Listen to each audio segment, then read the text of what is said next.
Assalamualaikum warahmatullahi wabarakatuh. Alhamdulillah wassalatu wassalamu ala Rasulillah.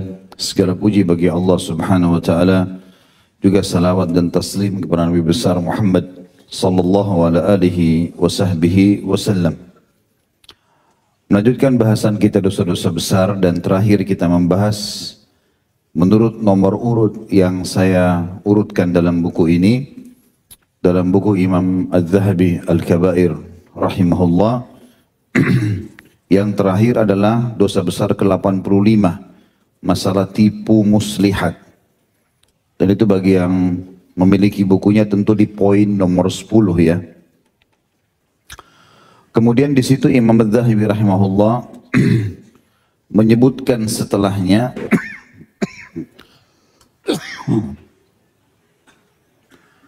ada poin ke-11, masalah hadis Nabi alaihi salatu wassalam yang berbunyi la'anallahu al-muhallila wal muhallal lahu. Allah melaknat al-muhallil dan muhallal lahu.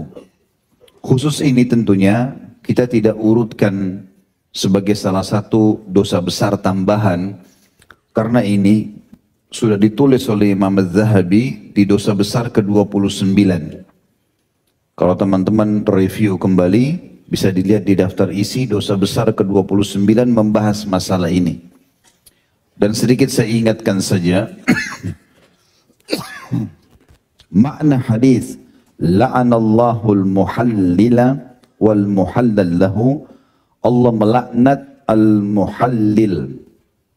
Al-muhallil adalah istilah bagi suami yang menceraikan istrinya sampai tolak 3.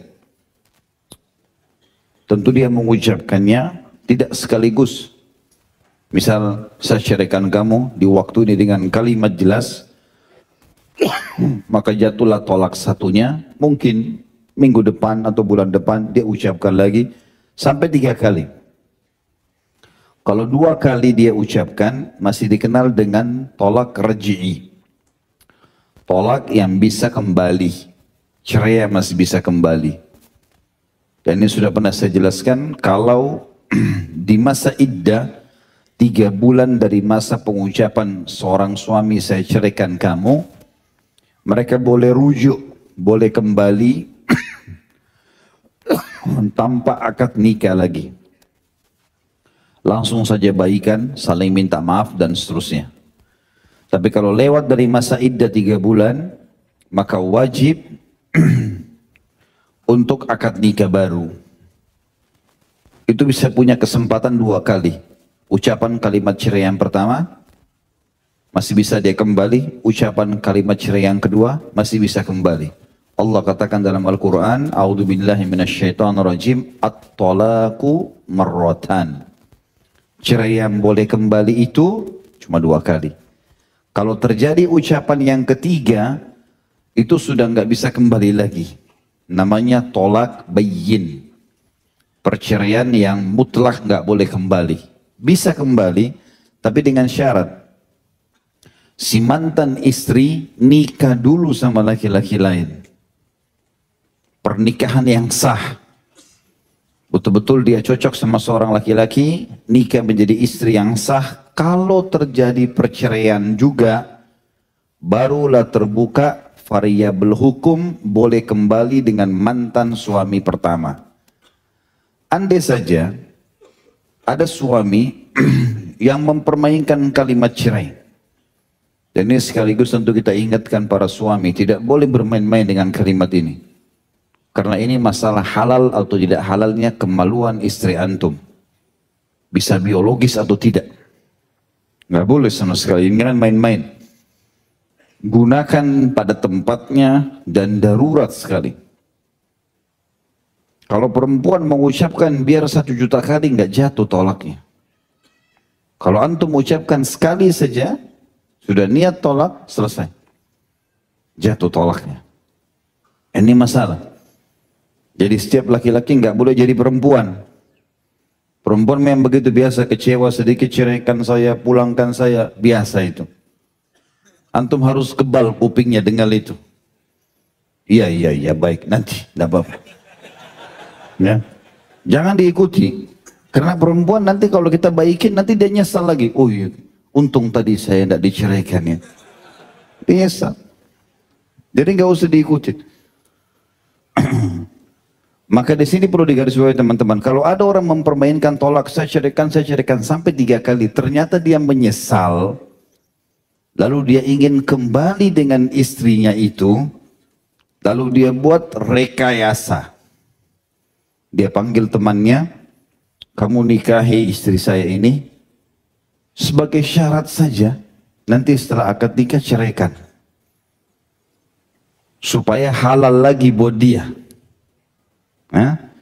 Ini maksud dalam hadis. Allah melaknat al-muhallil, mantan suami yang bilang sama temannya nikahi istri saya lalu ceraikan.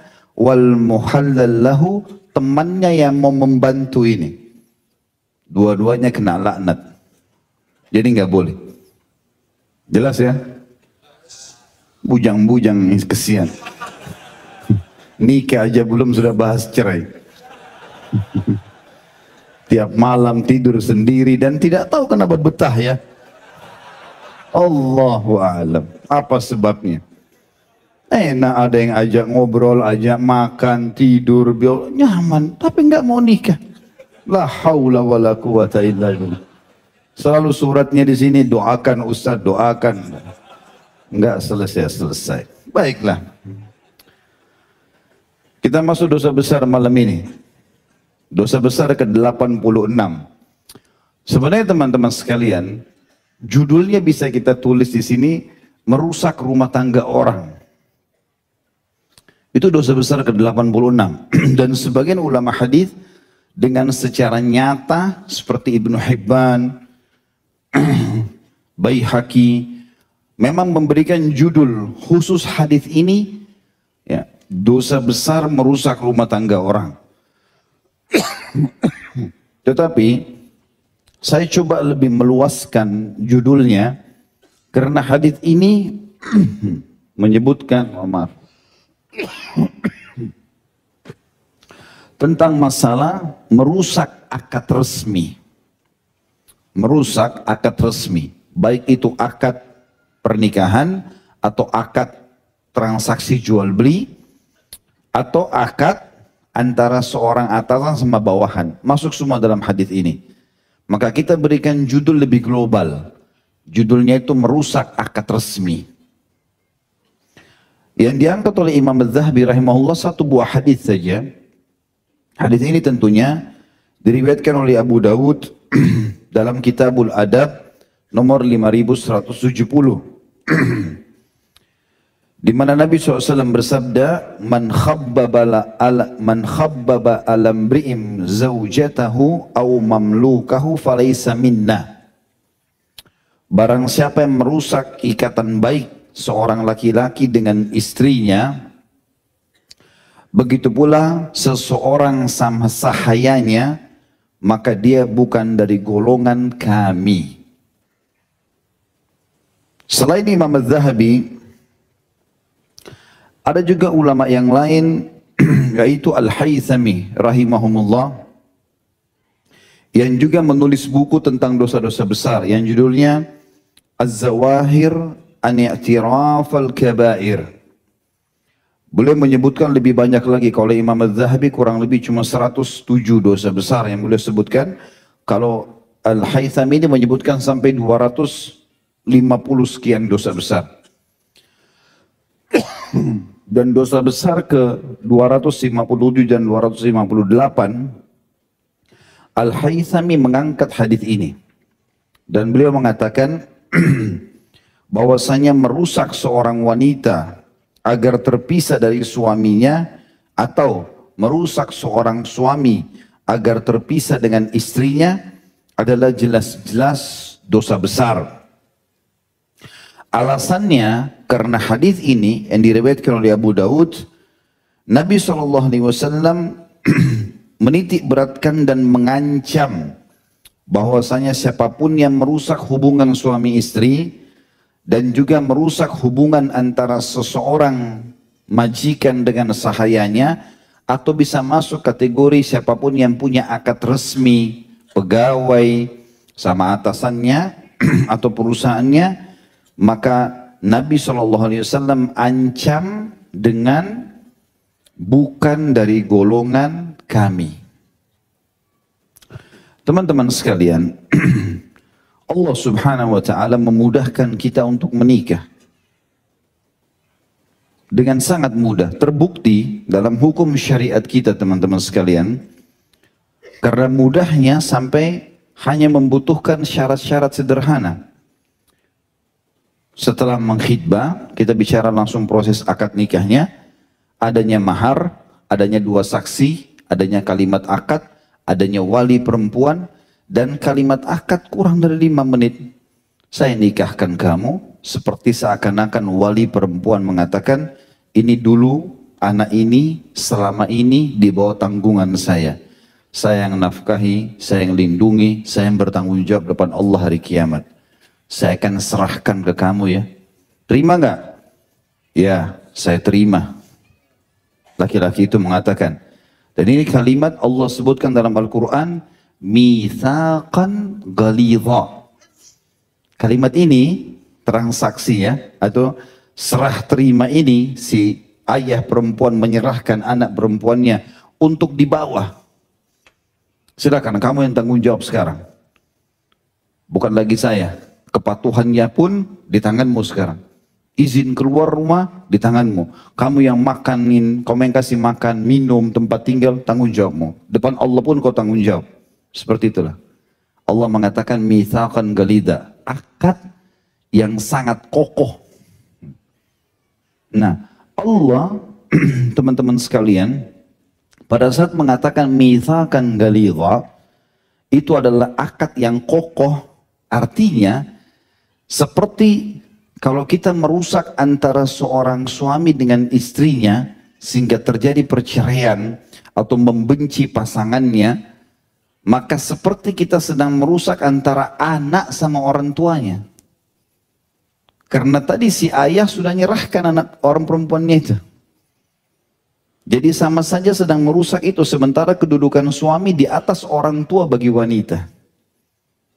Jadi ini bukan hal yang biasa. Syaitan seringkali membisikkan di jiwa sebagian orang yang lemah secara keimanan untuk mengganggu pasangan orang lain. Karena banyak pertimbangan. Pertama, mungkin dalam hal biologis lebih mudah. Karena gadis beda dalam hal biologis dengan orang yang sudah berumah tangga. Sehingga lebih mudah untuk melakukan hubungan biologis, maka terjadilah gangguan-gangguan ke rumah tangga orang. Atau kalau pihak laki-laki, perempuan yang mau mengganggu suami orang, maka dia berpikir ini sudah mapan. Punya rumah, punya mobil, punya pekerjaan, punya pengalaman. Maka itu sebab-sebab yang membuat orang banyak mengganggu dan ditunggangi oleh syaitan. Tapi teman-teman sekalian, hal ini harus kita tanamkan dalam jiwa kita, diharamkan dalam agama, nggak boleh. Kalau sudah jadi istri orang, hapus di benak antum. Mau cantiknya seperti bidadari pun, habis ceritanya. Kecuali memang dasarnya, akadnya sudah batal. Cerai normal, udah jadi janda, itu lain. Ya, kan? Begitu pula dengan misalnya akhwat kita, seorang wanita mau menjadi pasangan seorang laki-laki yang sudah beristri, maka dia tidak boleh merusak hubungan antara suami itu dengan istrinya. Nggak boleh dia jelek-jelekkan. Dia kalau mau masuk, dia masuk, dan dia masuk dengan cara baik-baik ke rumah tangga orang. Dia harus bisa mengalah, bisa mengerti, karena dia akan jadi pendatang baru di situ. Dia harus menambah kebahagiaan rumah tangga yang sudah ada, bukan merusaknya.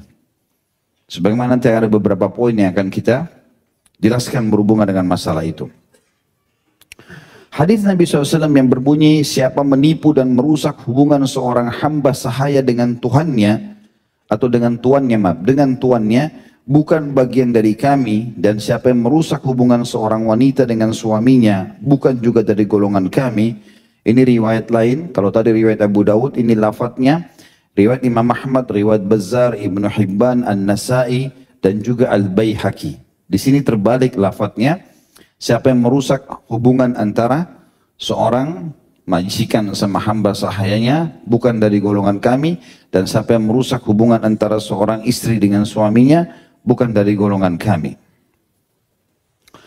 Hadis ini tentu sangat banyak sekali perawi-perawinya, dan hadis ini disahihkan oleh para ulama. Termasuk Syekh Albani menyebutkan dalam silsilah hadis sahihnya nomor 325.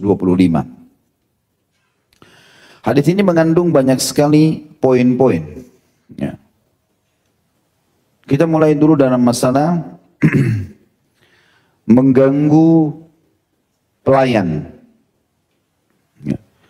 Mengganggu pelayan ini teman-teman sekalian, atau pembantu rumah tangga, supir, pegawai, atau siapapun yang memiliki akad dengan seseorang yang sudah resmi dan belum batal.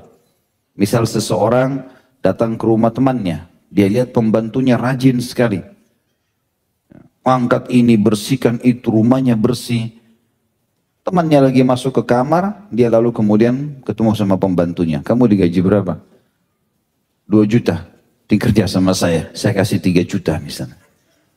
Menggoda orang supaya mau pindah kerja. Ini masuk dalam hadis ini. Dan ini dosa besar ya. Nggak boleh. Nggak boleh. Nggak boleh kita merasa hasut dengan apa yang Allah berikan kepada orang lain. Nggak boleh iri. Ya sudah. Allah karunia begitu, ya sudah. Boleh kita tanya misalnya majikannya, karena dia punya akad sama majikannya untuk kerja, punya gaji bulanan. Ini pembantu Masya Allah bagus sekali. Bisa tanya nggak dia? Siapa tahu ada temannya juga mau kerja, kerabatnya, saudaranya, tanya dia. Jadi biar majikannya yang tanya, jangan kita. Supaya tidak masuk dalam bab pembatalan akad antara dia sama majikannya yang sudah ada. Begitu pula dengan pegawai kantor misalnya. Kita lagi meeting di satu kantor dengan perusahaan yang lain. Ada seseorang terkenal, bagian marketingnya hebat sekali, sampai menembus omset sekian puluh miliar. Lalu negosiasi, bagaimana kalau kau pindah perusahaan, beli begini dan begitu. Kalau di sana kasih 100 juta, sama saya 200 juta. Yang penting pindah. Digiurkanlah segala macam hal sehingga orang itu mau pindah. Ini nggak boleh. Baik, bagaimana solusinya Ustaz? Saya juga pengen maju sama perusahaan dia. Bicara baik-baik sama pemilik perusahaan itu. Saya sudah pernah atau sering saya jelaskan teman-teman, seorang muslim sharih. Sharih itu jelas, ya. Tidak ada sesuatu yang samar bagi dia. Mau sesuatu bahasakan, ditolak clear, selesai. Nggak ngambang, nggak usah dibawa dalam mimpi, ngigau, gara-gara tidak mau bilang sama orang sehingga tidak jelas. Saya mau nikah sama orang itu, tapi nggak pernah bicara, nggak pernah usaha, nggak pernah melamar. Akhirnya sampai sudah punya cucu orang itu dia belum menikah. Ya. Atau mungkin ada pegawainya orang memajukan sebuah perusahaan. Dia cuma berharap orang itu pindah supaya memajukan perusahaan dia. Nggak bisa. Bicara sama pemilik perusahaan. Perusahaan kamu ini maju sekali. Kira-kira supaya perusahaan saya bisa seperti perusahaan kamu, apa sarannya? Kalau dia baik, dia berikan ide-idenya, bagus. Mungkin ada orang yang satu kampus dulu, sekelas sama orang bagian marketingnya dia, yang bisa dipanggil. Mungkin ini, banyak solusi gitu kan, yang bisa kita lakukan. Jangan sampai merusak akad, nggak boleh. Jelas sampai sini? Kemudian ada juga teman-teman sekalian, masuk dalam hal ini adalah merusak akad yang sudah jelas antara seorang muslim dalam transaksi. Kalau tadi kan seorang pegawai sama atasannya atau perusahaannya. Sekarang kita pindah ke akad yang kedua, nanti yang terakhir kita bahas masalah rumah tangga karena itu yang paling panjang. Akad dalam transaksi jual beli, nggak boleh. Perhatikan hadisnya teman-teman ya, ini pekah sekali. Dalam sebuah hadis diriwayatkan oleh Imam Bukhari dan Imam Muslim tentunya ya, Imam Bukhari meriwayatkan ini di jilid 3 halaman 91 dan Imam Muslim di jilid 2 halaman 1033. Kata Nabi SAW atau kata Abu Hurairah radhiyallahu anhu, naha Rasulullah SAW ayyabi'a hadirun libat wala tanajashu wala yabi'ur rajulu ala bai'i akhi wala yakhtub ala khidbati akhi wala tas'alul mar'atu talaka ukhtiha litakfa'a ma fi ina'iha. Rasulullah SAW telah melarang seseorang yang dari kota menjual untuk orang di desa. Ini tentu sudah kita jelaskan di hari Selasa siang bahasan Bulughul Maram, makna hadis ini ya. Jadi tidak boleh orang kota yang tidak mengerti apa-apa tentang sebuah desa, dia datang, dia cuma kumpulin informasi lalu kemudian dia datang ke kotanya, dia promosikan sesuatu yang di desa tersebut tanpa dia punya ilmu, tanpa dia tidak tahu, main promosi saja hanya karena spanduk yang tertulis atau apa saja. Ini nggak boleh semuanya. Ini ada panjang lebar bahasan Bulughul Maram. Bukan itu yang kita ingin jelaskan. Kemudian Nabi SAW juga melarang transaksi najshi. Ya. Dan ini adalah sengaja orang menawar dengan harga yang lebih mahal supaya harga barang itu naik. Dan ini biasa di pelelangan ya. Mau dilelang nih rumah ini. Harganya rumah itu sebenarnya 500 juta. Tapi dia sudah atur beberapa orang di situ untuk menaikkan harga rumah ini. Siapa yang mau nawar? Orang-orang yang datang tidak ada yang nawar. Ada orangnya dia di pojok sana. Saya mau 600 juta. Dia sudah untung 100 juta nih, rumah ini 500 juta. Siapa lagi yang mau? Kalau ada yang nyaut 550 misalnya atau 650, maka orangnya di sana ngomong lagi yang di belakang yang lain 700. Terus gitu.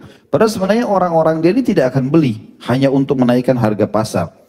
Ini juga nggak boleh. Dan saksi bahasan kita adalah larangan yang ketiga, dan janganlah seseorang di antara kalian membeli barang yang telah ditawar oleh saudaranya. Nawar. Saudara kita lagi pegang baju, dia baru nanya, berapa harganya? Nggak boleh kita datang, saya aja yang beli. Kalau orang sudah nanya, nggak boleh kita nanya, tunggu dulu. Ya, ini bayangkan ya, dia belum beli, sudah nggak boleh kita batalin. Bagaimana kalau sudah jadi miliknya? Ini larangan keras, hadis Bukhari Muslim. Kemudian, tidak boleh juga seseorang mengkhidbah di atas khidbah saudaranya. Perempuan sudah dilamar, nggak boleh dilamar. Ini belum jadi istri, nggak boleh dilamar. Kalau sudah terikat, khidbah artinya memberikan kesempatan. Ini kata sebagian ulama fikih, memberikan kesempatan atau pihak perempuan memberikan kesempatan kepada pihak laki-laki untuk bernegosiasi tentang syarat-syarat dan keinginan masing-masing pihak. Silakan datang ke rumah. Ayah saya mau ketemu misalnya. Baik, kita ke rumahnya. Terjadilah pembicaraan. Visi misi nanti pernikahan. Setelah jadi suami mau bagaimana segala macam. Setelah pertemuan 1 jam, pihak perempuan mengatakan, berikan kami waktu berpikir seminggu. Nah, selama belum diputuskan ini, maka tidak boleh laki-laki lain melihat perempuan ini. Tidak boleh juga dia membuka untuk orang lain. Itu namanya khidbah. Sampai jelas-jelas dia batalkan. Makanya pihak perempuan kalau tidak cocok nggak usah minta waktu. Maaf, kami belum bisa. Saat itu juga. Dan antum juga sebagai laki-laki punya harga diri. Belum bisa, baiklah, terima kasih, pergi. Kenapa Pak? Ada salah apa? Tidak perlu. Punya harga diri, banyak perempuan. Cari yang lain. Jelas bujang-bujang. Ada yang merengek 1 bulan berhenti kerja. Gara-gara itu tidak mau nikah sama saya. Untuk apa? Hah? Perempuan sama, casingnya saja yang beda. Hah? Mau putih, mau hitam, mau pendek, mau gemuk, sama. Kemaluannya sama. Hah? Jadi nggak usah aneh-aneh. Kemudian yang terakhir, dan ini nanti akan kita bahas sebenarnya, hadis ini masih berisi larangan ya.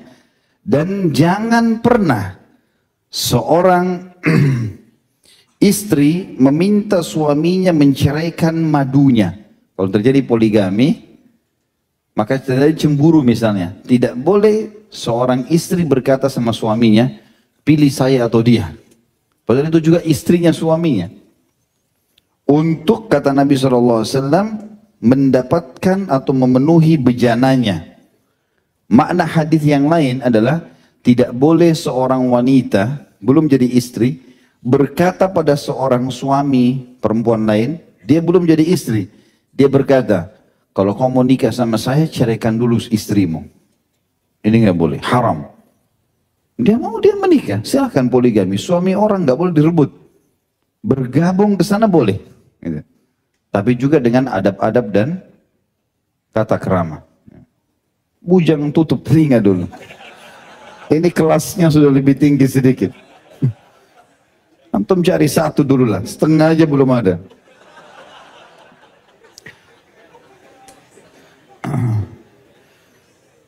Tapi kita di pengajian ada beberapa terpaksa bujang dengar. Makanya bujang ada yang datang dari jam 4 sore. Baik, selanjutnya ada hadis Nabi SAW. La yasmil muslimu ala saumil muslim. Ya. Artinya, janganlah seorang muslim menawar barang di atas tawaran muslim lainnya. Hadis ini tentu diriwayatkan oleh Imam Muslim di jilid 2 nomor 1033 dan jilid 3 nomor 1154. Dan ini jelas sekali teman-teman sekalian, larangan mutlak seseorang ya bertransaksi di atas transaksi saudaranya. Itu sudah dianggap akad. Ya, hati-hati teman-teman. Akad seorang muslim, sebagian ulama mengatakan lisannya kalau dia ucapkan sudah bisa menjadi akad. Saya datang, saya beli, saya batalkan, itu sudah bisa dianggap akad. Tulisan itu pelengkap.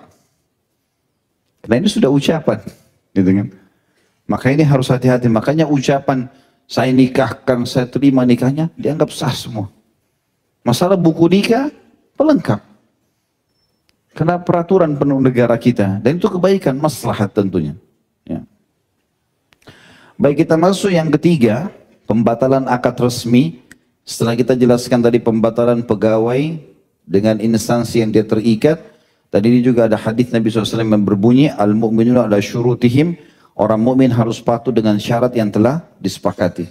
Akad kita setahun ya setahun. Akad kita, kecuali terjadi hal-hal kezaliman, lalu antum keluar dari perusahaan itu, lalu antum melamar ke perusahaan lain, silahkan.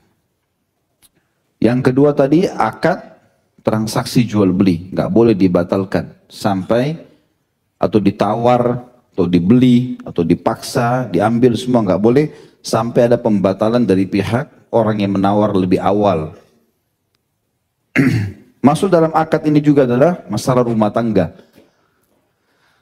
Teman-teman sekalian, merusak rumah tangga orang ini tentunya bisa masuk dalam poin-poin merusak antara seorang istri dengan suaminya atau merusak antara suami dengan istrinya. Ini bisa terjadi dua-duanya. Bisa ada laki-laki, dia suka istrinya orang lain, digodain lah sama dia, sampai akhirnya merasa ini laki-laki pendatang hidung belang ini adalah lebih romantis lah, lebih inilah, lebih segala macam, karena suaminya sibuk. Kita harus tahu teman-teman, setiap orang sudah berumah tangga, umumnya orang karena merasa suami istri, mungkin sebagian istri menganggap suaminya tidak perhatian, padahal sebenarnya suaminya perhatian.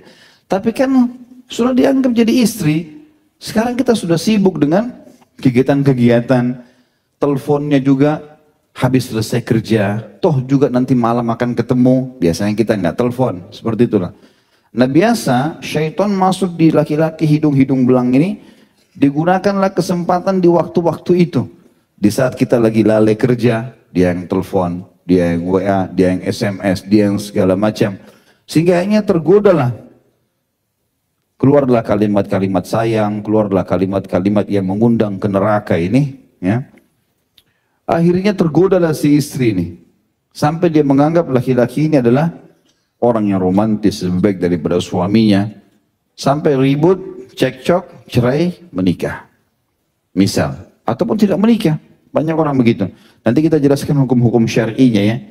Itu bisa terjadi. Atau seorang perempuan sengaja suka dengan suami orang, dia bukan niat poligami masuk ke dalam rumah tangga itu, tapi dia ingin merusak rumah tangga tadi, sehingga dia selalu menekankan kepada si laki-laki tadi, ceraikan suami istrimu, ceraikan istrimu, saya akan penuhi kebutuhanmu, saya akan gantikan posisinya, saya, dan seterusnya. Ini semua masuk dalam kategori dilarang.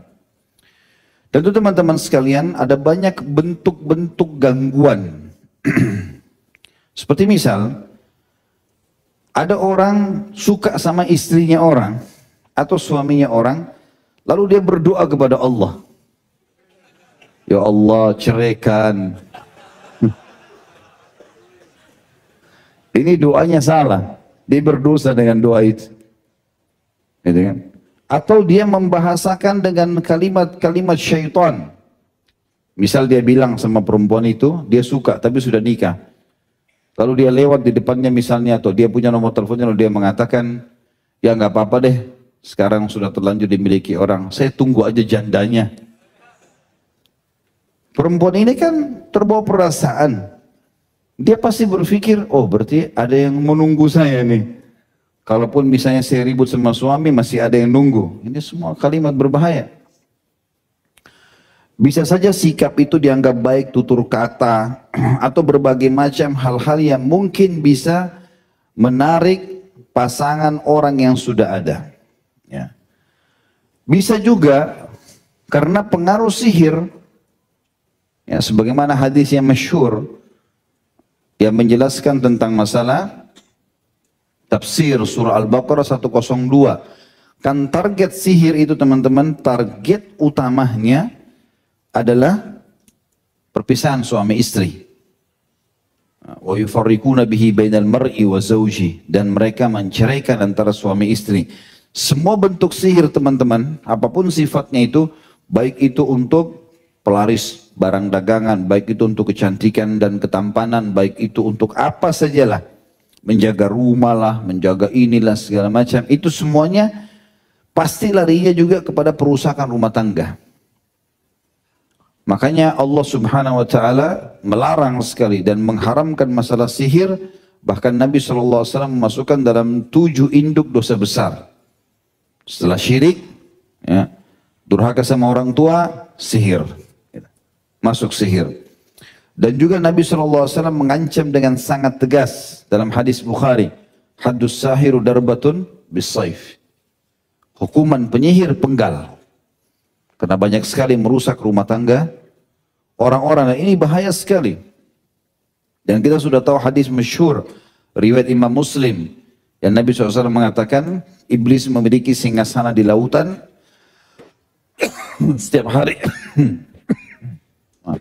Setiap hari anak cucunya melaporkan perilaku-perilaku mereka, dan selalu oleh iblis dianggap biasa. Dan iblis selalu mengatakan, kau belum buat sesuatu, kau belum buat sesuatu. Sampai ada yang mengatakan, saya baru menceraikan suami istri, maka iblis pun mendudukkan anak cucu itu di dekatnya, dan iblis berkata, tindakanmu sempurna. Lalu riwayat Imam Muslim mengatakan, lalu dia pun mendekapnya. Iblis memeluk itu, anak cucunya, karena dianggap prestasi yang paling besar. Makanya teman-teman sekalian, perusakan rumah tangga bisa karena pengaruh sihir, bisa karena pengaruh individu tadi yang memang menyukai pasangan orang lain dan dia ingin merusaknya. Bisa juga terjadi karena adanya tekanan-tekanan. Ya. Dia menekan, intimidasi, baik itu dengan cara mengambil misalnya foto-foto kalau kita sekarang, atau apalah yang merupakan sesuatu yang bisa disebar di medsos, lalu menakut-nakuti, kalau kau tidak zina dengan saya akan sebarkan ini. Karena akhirnya terjadi pendekatan-pendekatan jiwa seperti itu, Terpaksa dia cerai dengan pasangannya. Lalu dia pergi sama orang ini karena selalu diancam. Dan ini juga salah satu hal yang selalu dikembangkan oleh orang-orang Yahudi dalam menjebak banyak ya orang-orang, sehingga akhirnya dijebaklah dengan wanita, diambillah gambarnya, kemudian diancam akan disebarkan. Sehingga orang tertekan. Ya. Dan ini termasuk hal yang berbahaya sekali, dilarang, ya, tidak boleh. Kemudian juga masuk di dalamnya sebutnya, maka saya juga harus ingatkan sini teman-teman sekalian, hati-hati terutama akhwat. Tentu ikhwah juga penting, tapi akhwat ini paling penting. Jauhi medsos semaksimal mungkin teman-teman. Kalau mau menggunakan Instagram, Facebook, apalah Twitter, apa sekarang yang digunakan, maka gunakan untuk kebaikan agama. Kata-kata yang baik, yang santun, apalah ya nasihat ulama, cuplikan ayat, hadis. Jangan sibuk di situ teman-teman memajang hal-hal yang tidak perlu. Terutama akhwat. Ada banyak begitu kasus ya. Akhwatnya di pengajian datang jilbab besar, tapi di Instagram terbuka semuanya. Gitu. Akhirnya terjadilah hal-hal yang tidak diinginkan.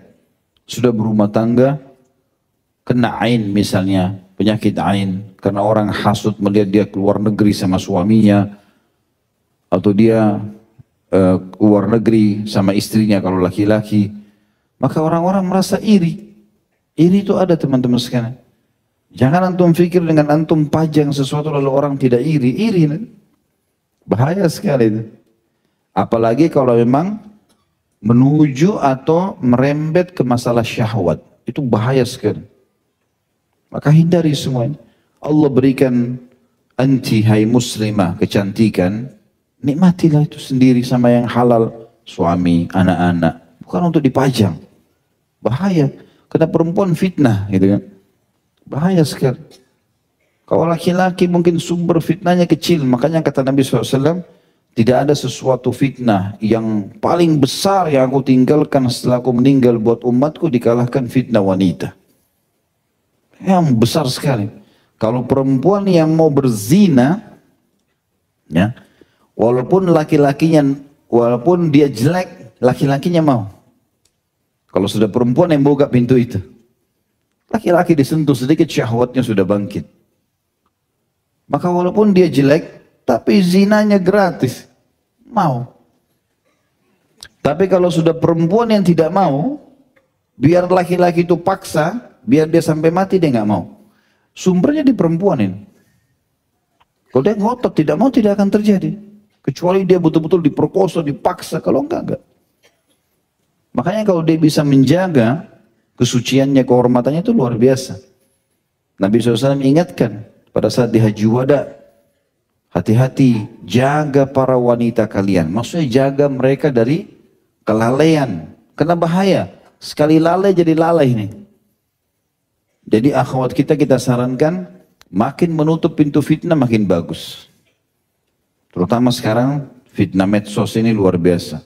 Bukan tidak boleh, gitu kan? Tapi pada hal-hal yang positif.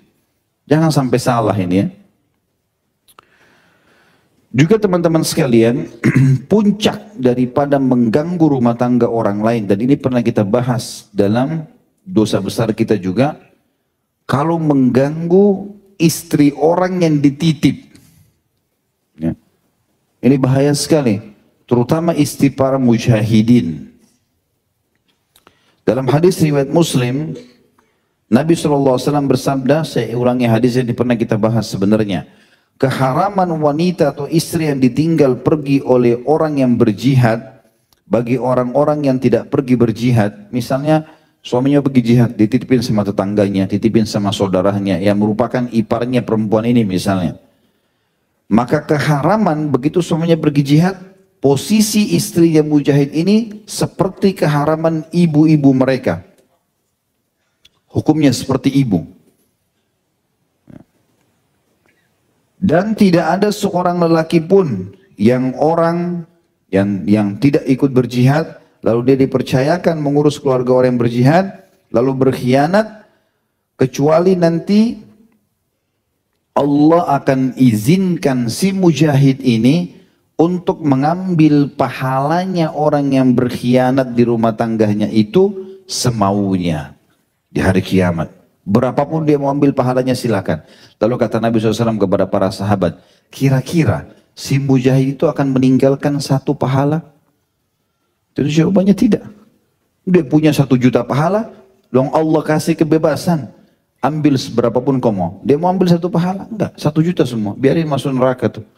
Siapa suruh ganggu istri saya? Kan gitu. Dan ini teman-teman, larangan ini berlaku juga kata para ulama dalam penjelasan hadis Muslim ini. Siapapun yang berusaha untuk mengganggu istri yang diamanahkan. Misalnya dia mau keluar kota, titip sama tetangganya. Tolong lihat keluarga saya ya. Atau bukan sama saudaranya, gitu kan? Maka ini semua, kalau dia coba mengganggu, maka berarti akan terjadi hal-hal yang sama. Berapa banyak tokoh masyarakat, pimpinan daerah, bahkan ada di kalangan para dai yang mungkin diamanahkan, dianggap dia dipercaya. Ternyata dia berkhianat dalam rumah tangga orang. Hati-hati teman-teman yang bergerak di dakwah. Tutup semua pintu komunikasi ya, dan curhat dari lawan jenis. Enggak boleh. Sudah mulai nyeleneh kemana-mana jangan dijawab dah. Ya. Curhat itu seorang muslim pernah saya jelaskan kepada siapa? Hah? Kalau nggak tahu saya nggak datang Rabu depan. Ngambek. Pada Allah. Antum ada masalah? Wudu, buka sejadah, sujud kepada Allah. Ya Allah begini, ya Allah begitu, keluh kesah sama Allah. Curhat hanya pada Allah, Rabbul Alamin. Jangan sama manusia, gak ada gunanya. Yang boleh antum melakukan sama manusia hanya konsultasi, itu pun pada ahlinya. Saya sedang ada masalah sama istri saya, karena dia tidak mau jalankan kewajibannya. Bagaimana hukumnya Ustaz? Suami saya tidak sholat, bagaimana hukumnya Ustaz? Bukan Ustaz itu tempat curhat, karena dia juga manusia. Punya kelemahan iman. Bisa juga nanti dia terbawa arus. Mungkin istrinya ustadznya biasa-biasa. Perempuan yang konsultasi cantiknya luar biasa. Suaranya istrinya ustadznya ribut kalau bicara. Ini lembut sekali kalau bicara. Tergoda nggak? Bisa tergoda. Manusiawi. Maka oleh karena itu pintu-pintu fitnah ditutup sebelum terjadi. Allah bilang tentang zina. Wala taqrabuz zina. Jangan dekati zina itu. Jangan mulai ketik, jangan mulai kirim, jangan mulai bicara, jangan, tak usah buka. Selesai. Jangan dibuka fitnah. Antum nikmati yang halal, nikah. Kalau nikah lampiaskan pada yang halal, itu boleh. Baik, ada hukuman-hukuman teman-teman sekalian. Kita masuk dalam penutupan bahasan kita tentang masalah hukuman.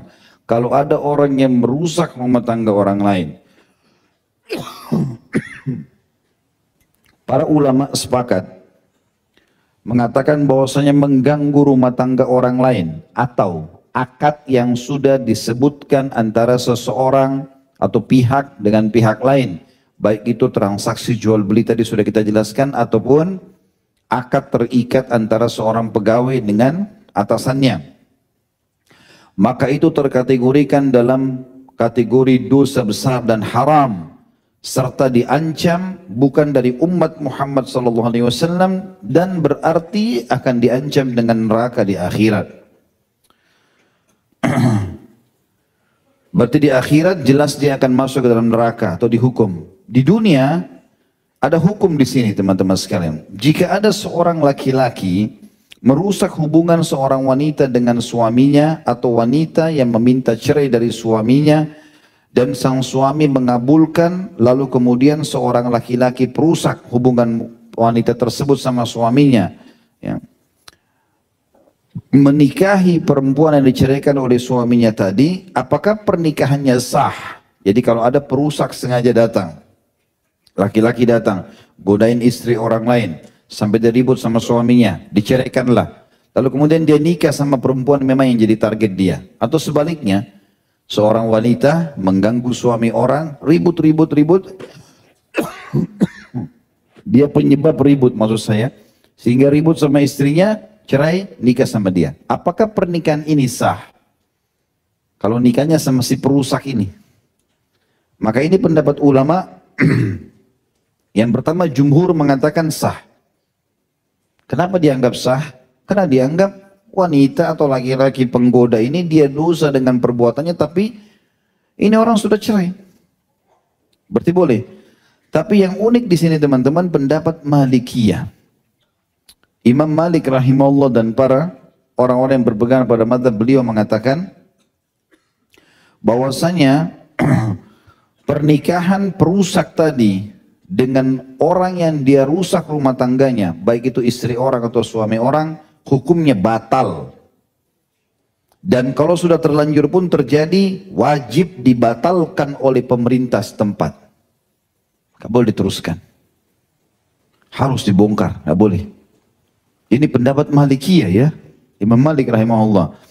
Dari itu ada alasannya. Yang pertama, karena hadis yang menjelaskan dalam bab kita, hadis Abu Daud, hadis Ahmad, hadis Ibnu Hibban tadi, menjelaskan Nabi SAW mengancam orang-orang ini dengan bukan dari golongan beliau. Yang kedua, karena ini akan membuka pintu-pintu bolehnya mengganggu rumah tangga orang lain. Sementara Allah sudah mengatakan itu adalah mitsaqan ghalidha. Itu akad yang kokoh, nggak boleh dirusak. Dia rusak atau dia batal dengan meninggal atau memang pengucapan kalimat cerai dari suami atau terjadi murtad dari si suaminya. Kalau istrinya belum, tapi kalau suaminya murtad maka terjadi perceraian tersebut. Dan ini juga sebagian ulama menyebutkan masuk dalam kaidah fikih man ta'ajjala syai'an qabla awanihi ukiba bimirhanihi atau dia dihukum ya.